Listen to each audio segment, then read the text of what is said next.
It's a quick march for the French in today's NTW3 battle as we have Orgru's Le Guerre here already rushing across here in the Battle of Rosslau, which is actually really called the Combat of Rosslau if you were to search it up. But yeah, it's the battle fought in 1813 between the French and the Swedes in the war for Germany, like the German campaign of 1813, where Napoleon is eventually defeated at Leipzig. We have a little bit of lag. I don't know really why we're getting lag. I think it might be a unit going into a building or something like that. I'm not really sure what the reason is. I don't know why also everyone is sprinting around this map. I guess maybe to get into position in time to stop the French from assaulting. This battle is on Tolentino, Tarantino or something like that. It's a Russian map. I can remember. And it's it's kind of like has the allies really spread out, so the French are trying to rush here. We do have Orgru here, who wasn't actually here in history. It's a battle between Marshal Ney and a Swedish general called Johann August Sandels. I don't know why, again, like I said, it's called a combat. There's definitely a large amount of troops to call this a battle. There's about 8,000 French against about 4,500 Swedes. Who do you think wins this battle in history? I'll give you a moment to guess. If you said the Swedes, you're correct. The Swedes, in fact, do this one outnumbered, and arguably you could say probably outskilled. The Swedish army, historically not that great. Certainly going up against one of France's more famous and better marshals, and Marshal Ney. Actually managed to defeat Ney in this battle. The French losing around about 800 troops to the Swedes losing around about 400 troops. So yeah, I mean, not large losses, that's for sure, but we definitely have battles which we call battles which have had less losses than that. And already look at this, Orgru's units are getting absolutely sprayed here. I think Orgru's being brought as a balancing factor. This is the, I think this is the 1814 Orgru as well. So no, actually, no. I think it is actually the 1812 one. This is 6 points. So yeah, it's the 1812 one, and I think we have the 1812 Ney as well, which has a lot of German allied troops in it, which by this point were starting to change sides. So Wittenberg, I think, was still loyal, as were some of the Bavarians and stuff, I think, which are in his cause as well.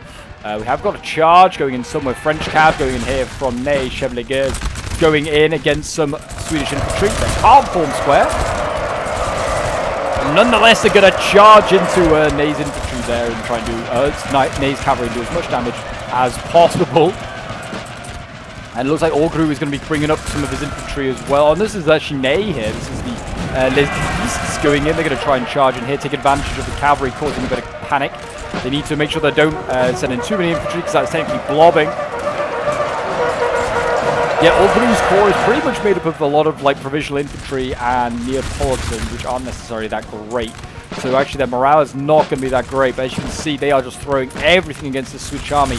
There is a Swedish army that I believe that is spawns over here, so whether it's kind of already managed to flank around and get over support, I don't know. It doesn't look like it has a general present nearby, but yeah, the Swedes here have managed to at least hold the French in place for a little while. That little melee has worked for the French. They've got their cav out there as well, more importantly.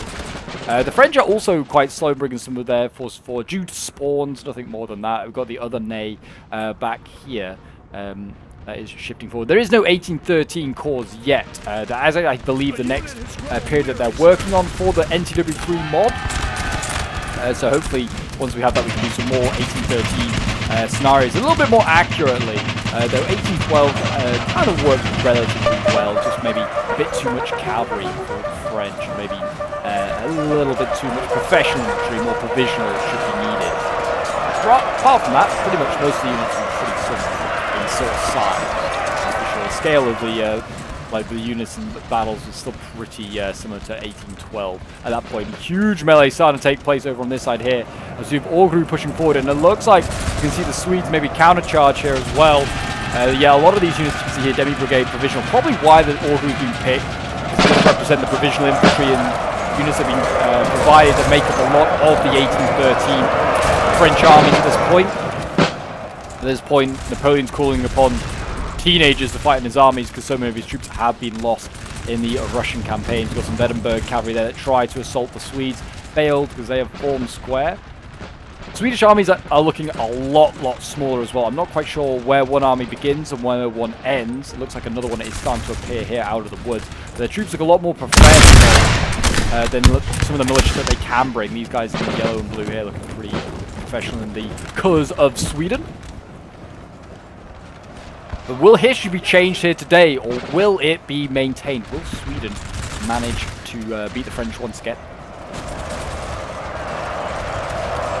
Will the French be changing history? It looks like at the moment Sweden's holding pretty strong. Looks like France can see where they can just grind down the enemy. Over here, another cav battle taking place, negating his chasseur Cheval into the fight.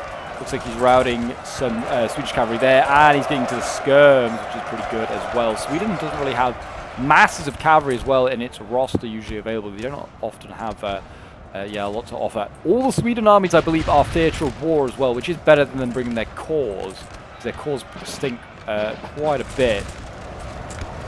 But yeah, they're also in Sweden for 1813. It's only 1807. Sweden's a little bit maybe more outdated. Certainly needs some work, and hopefully with the 1813 corps it should get some corps, maybe even a theatre of war, who knows. By this point their commander-in-chief is the ex-marshal himself, Marshal Bernadotte, who's now Prince Bernadotte, one of Napoleon's rivals really. And also could have become the leader of France himself, he kind of reckoned he could have been. He was a primary general in the revolution along with Napoleon.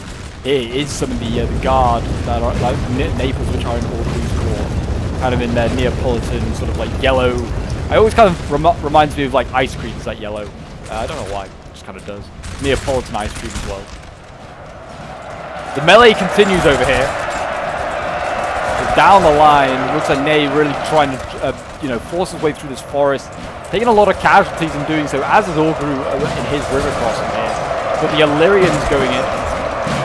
A Leger unit. I'm surprised they're being sent into melee rather than shooting, but there you go.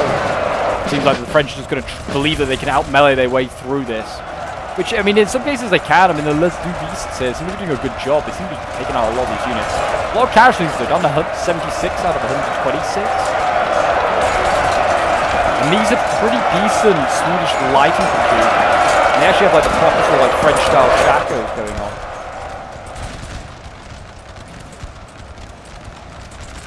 Yeah, Orgru's not really made much in the way of progress here. Sweden has backed off a little bit, giving a bit of ground so we could actually cross. As funnily enough, France has not brought up his artillery. I mean, he's got his artillery here set up. He's on a little bit of a raised edge. Whether they could get their artillery a lot closer, try and use it, to influence like line fights. Because Sweden doesn't have lots of cav available, so they could definitely give that a go. I feel like, but yeah, they've got a lot of like their Danish artillery. Funnily enough, back in, it's trying to shell the Swedes. French cav, though, is deep in behind enemy lines, as you can see here. This is going to be a problem for Sweden, and I think Sweden is preparing for that. Looking at where this general is as well, whether this general has just been forgotten, there might be another Swedish army about to just arrive to replenish forces here. It looks like, actually, the Les Deux Beasts have been repulsed. We do have cav going in, the Wettenberg cavalry going back in. I'm not sure if they form square or not, those Swedes. I don't think they have quite. Certainly form square here to try and repulse the French in melee.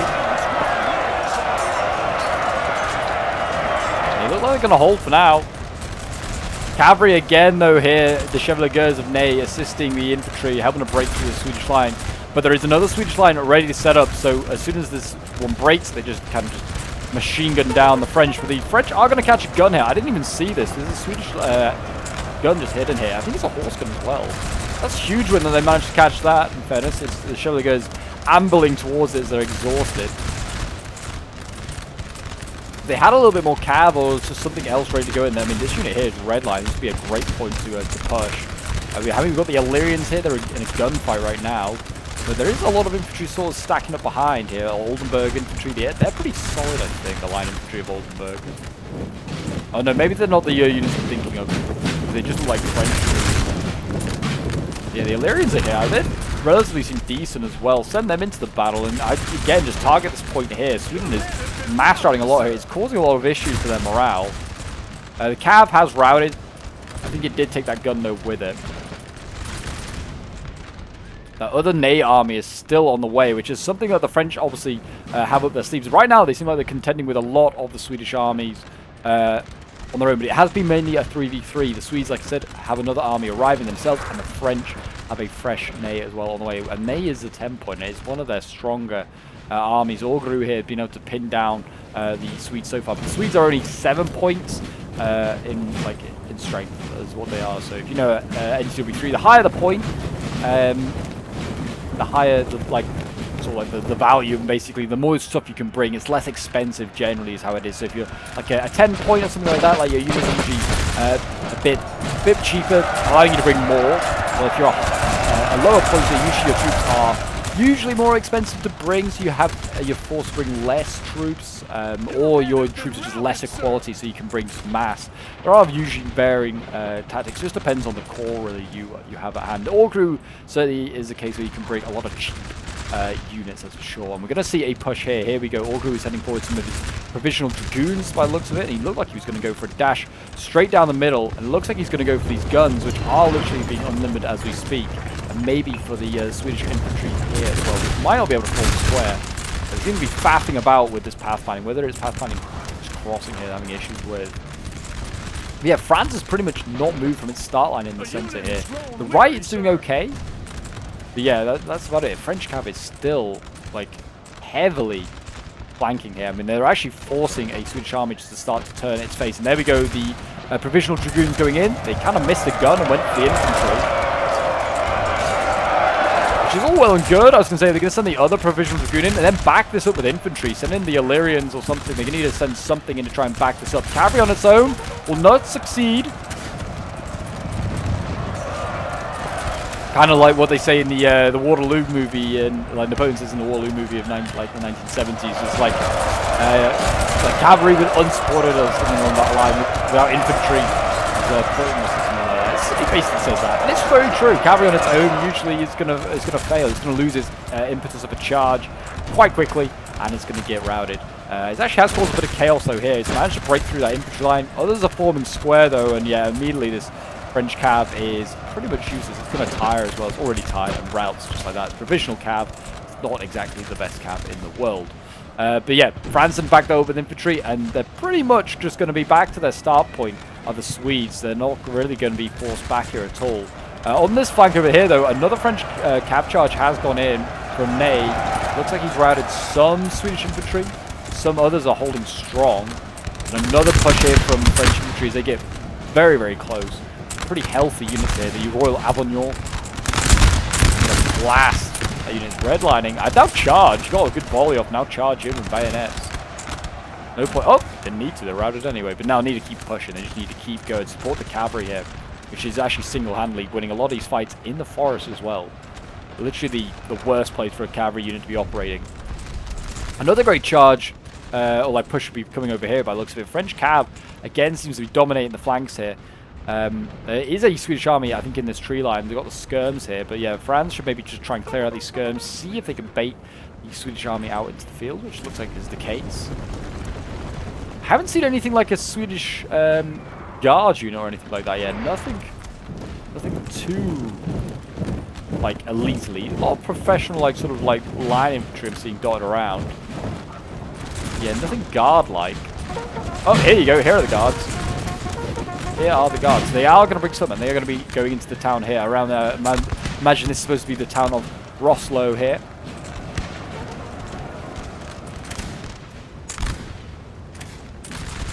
And this does seem like this is going to be the corner where the French really want to keep pressuring. And you can see the cav still going in. This is fresh cav going in.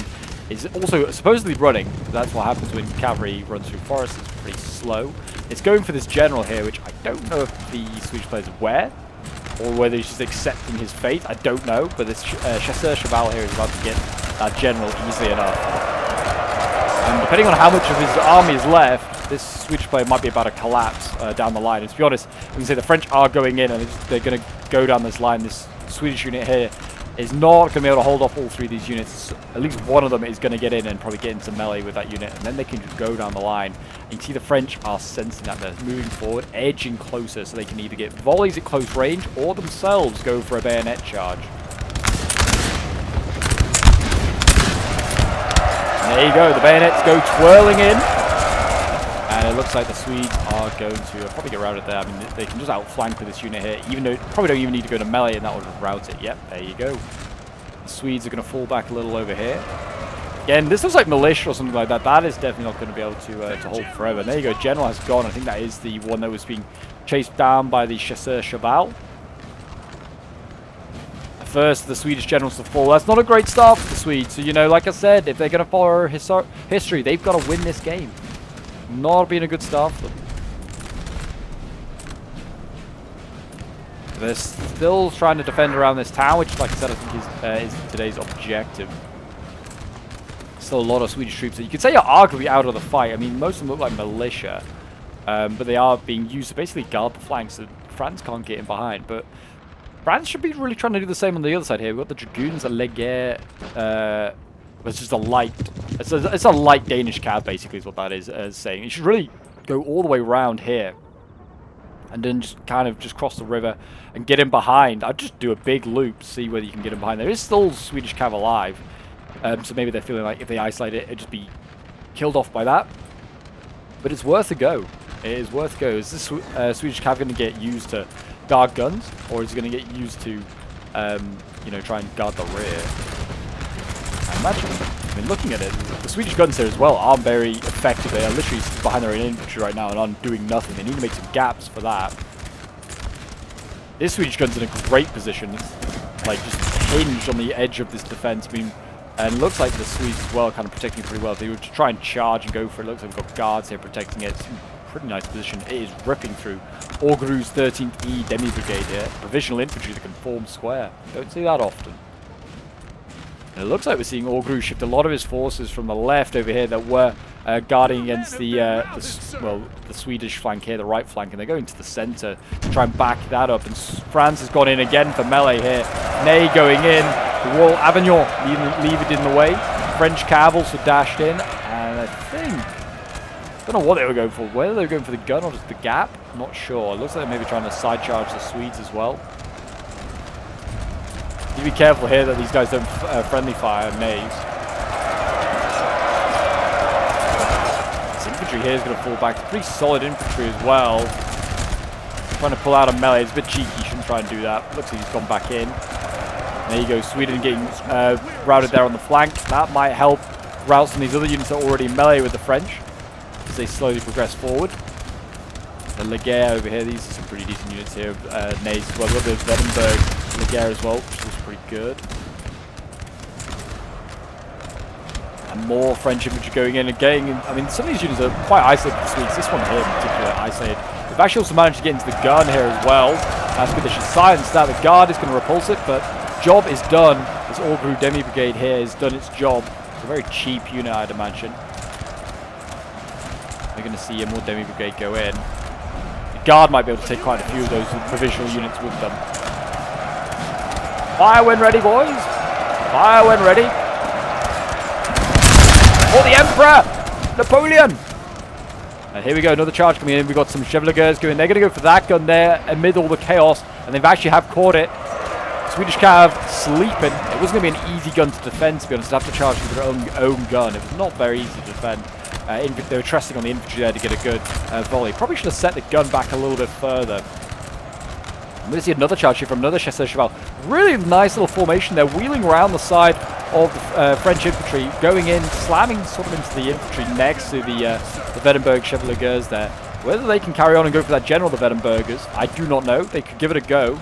That general is looking open. You can see the Swedish cav is dashing across now to try and maybe prevent that. Looks like the French cav, though, has got stuck on this infantry here. And also maybe just stuck in amongst the routing troops. There you go, in goes the Swedish cav. That might just rout the Vettenberg troops. It might be a lucky save there for the Swedes. Another general survives for now. More troops going to melee. This is the Vexi, which is a pretty solid infantry unit as well, though it's pretty battered. And that's going to be forced back, I think. Sweden, though, is starting to feel it. They are slowly just getting overwhelmed by the numbers of French infantry. I mean, the French infantry, I think in most areas is worse. There's a lot of provisionals, but whether they've got through most of those provisionals and most of what is left is Ney's troops, I don't know. Poor Rosslau has a lot to provide, but they just keep battering the Swedes here. Just waves. The French can lose 2 or 3 units, that's fine. The Swedish infantry can't afford to just take that many hits, and each like melee that they get is pretty brutal here. And even if they like, whilst they're getting melee, they're also getting shot in the side by more French units. Numbers just seem to be coming into it. It'd be interesting to see what size of armies the French have in comparison to the Swedes. Guard again going in.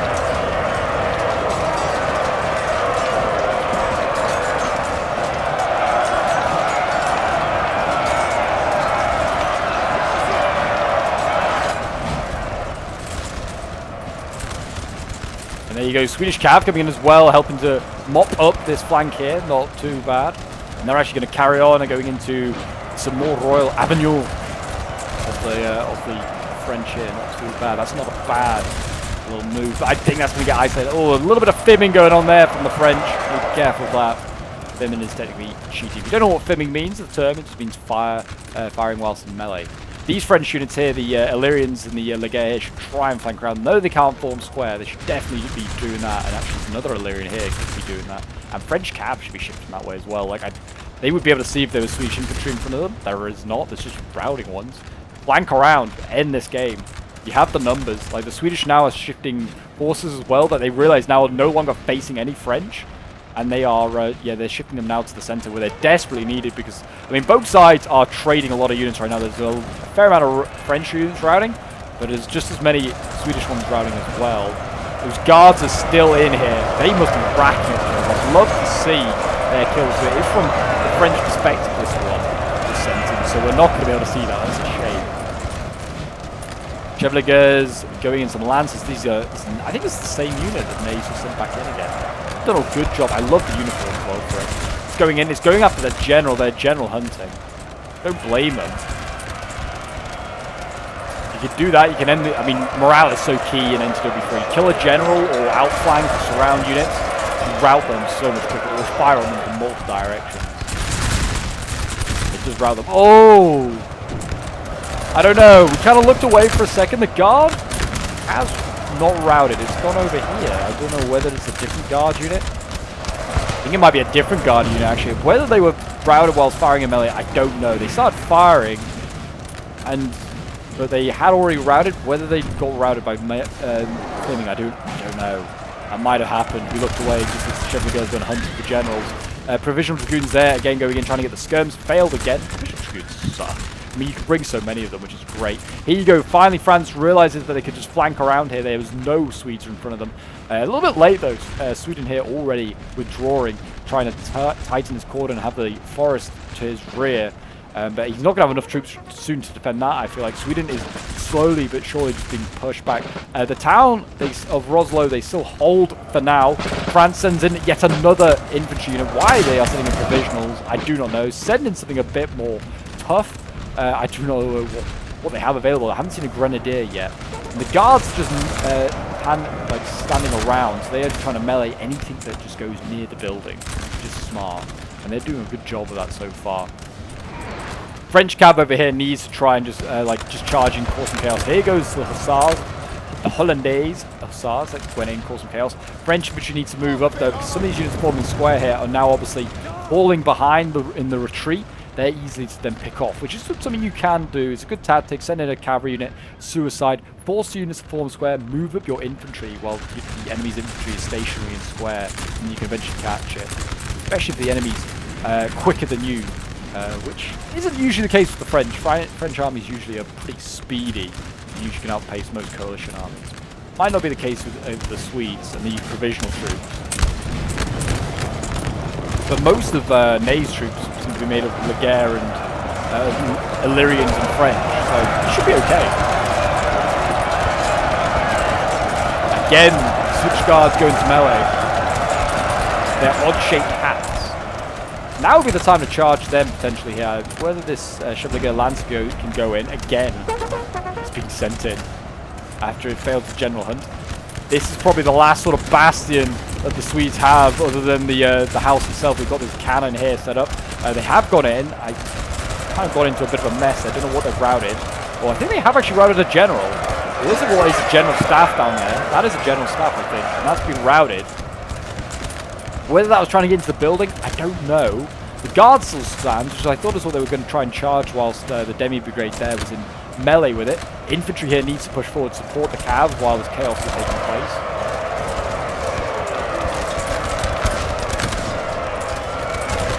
There's a gun? I don't know. A gunfight, I guess, would be more suitable for the Swedes. They'd rather not melee, but a lot of these troops here can shoot pretty well. The French, like I said, they've got a lot of these Illyrian light infantry. Again, the Les Picorns and the Wettenberg, Koenig Bettenbergs. That's really good infantry. Here comes France, so they have pushed across it. Orgru, I mean, he's not taking the town yet. They still hold the building. Incredibly. It's like becoming a small little beacon of hope for the Swedes. An isolated sort of like calmness amongst a storm everywhere else. I mean, it's not really calm in that eye either, but they still hold on to that little bit, that enclave. Good charge there from the Provisional Dragoons. The good thing at least about Provisional Dragoons is they are massive units. Sweden just charges back his own infantry. Don't do that if you're playing into Civil 3. You will probably write your own men. And there you go, he has just about done it. Finally, while that's happened as well, the building has been captured there for the French. It looks like Provisional Infantry inside and outside the building to finally capture it from the Swedes. The Guards, I think, are actually in the building. Yeah, they have gone in to contest this. Sweden has gone straight back in. The Swedish Guards that were positioned just outside the house are now inside the house. They should probably take it. They're redlining, and the French are firing into the building, which is probably doing as much damage to themselves as the Swedes. This building has fallen. And there you go, the Swedish have taken it back just like that, just for now at least. But how long they'll hold it, I don't know. The Swedish army is now entirely capitulating. You can see there's the French cav gets in behind. And another general has died. He just got shot. I think he just got killed here. Yeah, I think they ran him down. Danish cavalry goes in, which will love killing its rival in Scandinavia, the Swedes. And in comes some more chasseurs cheval. And they are out all of those Swedes there. And with army losses, I'd imagine the Guard will eventually just break here, because I can't see another Swedish unit alive other than the unit that's in there. Another general's died as well, which is also probably not going to help. There you go, Icky's general over there has fallen as well. And the Swedes are going to lose here today. Oh, there you go. A couple more units. So it seemed like a return. The gun crew finally getting overwhelmed. But yeah, the Swedes are going to lose, and history is going to be changed. And Ney is going to win the Battle of Rosslau. So that might, you know, never know, change history a little bit, because that is part of the... oh, I can't remember the name of it now. I've said it so many times. I think it's the Trachenberg plan. I think is what it is. I definitely probably... That's not... I'm not entirely sure that's the correct one. The Trachenberg plan. Basically attack where Napoleon isn't. Attack his marshals and don't attack Napoleon. And, you know, and they had a lot of success with that, the Allies in 1813. Nate winning this one, you know, could have been huge. Could have forced the Swedes back towards Berlin. And kept them away from Leipzig, which obviously was the culmination of the 1813 campaign. But yeah, big victory here for the French. Did pretty well. They haven't got loads left. I mean, it's pretty costly to start with. They're just throwing Orgru's infantry at the wall of Swedes and just seeing if anything was going to work. Ney flanking around with that reserve army that eventually arrived, which seems like it's mostly over here now. And then the cavalry as well flanked around. Just so much cav for the French, I think, was what made the difference massively in the end. They just had so much to flank around and just descend on the Swedes at the end. Sweden kind of held its own relatively well in melee, and also in a gunfight. It was only when the actual sort of like professional troops of Ney's corps started to arrive that anything changed. We'll fast forward now, because we are just waiting for the Swedes here in the house to rout. But yeah, I hope you guys did enjoy this battle. It certainly was a pretty fast-paced one. We got straight into it, as you saw, with everyone sprinting into position. But yeah, it was a really, really fun one. It's a nice different matchup that we don't often see in the French and the Swedes as well. So yeah, that made it for interesting viewing. We don't see the Swedes very often. And there you go, the house is recaptured for the French, and we should have the end results any second now. This was sent in by Johnny Le Buffoon, who was playing as one of the Ney corps. So thank you very much, man, for sending this one in. He often sends in a lot of these historical battles that we do. But yeah, thank you for sending this one in, dude. Much appreciated. And you can have a look at all the end results here for all the players. Some pretty decent results, I think, for both sides. I can't see them. So just enjoy and look at them with your own eyes. But yeah, if you did enjoy and want to see more, you know what to do. Hit that like button, subscribe, comment down below as well. It all really helps out the algorithm. And yeah, feel free to hit that notification bell so you don't miss out on any NTW3 action. We'll have a quick look at some of the kills. I mean, look at this. I don't know if any of these farmed. I think they might have a little bit to get 368 kills, but sometimes you need to farm those big militia units to make sure they don't come back. Vettenberg Cav, 333. That might be more likely. It's got all, actually got its kills legit because of the losses there. Infantry getting 253. I could believe that with the Royal Avignon. They were cooking. There's some decent units. And same with that one, 205. Edinburgh Cav getting 178 kills, 143, 122, 118 with the Les Deux Beasts. They did well as well. 104 with Royal Avignon there. There are the rest of the kills. If you want to look at those. Chevaliers getting 70 kills. Even Ney. Oh, Ney didn't get any kills. We lost a lot of his bodyguard there. But there you go, guys. That's today's battle, the Battle of Rosslau. I hope you did enjoy. If you did and want to see more NTW3 battles, if you need a bit more, check out some of the videos appearing on your screen now. Definitely worth doing. Some more historical battles there, I'm sure, as we add to the list. We've got well over 150 done, I think, at this point. But yeah, thanks for watching. And until next time, I'll see you later.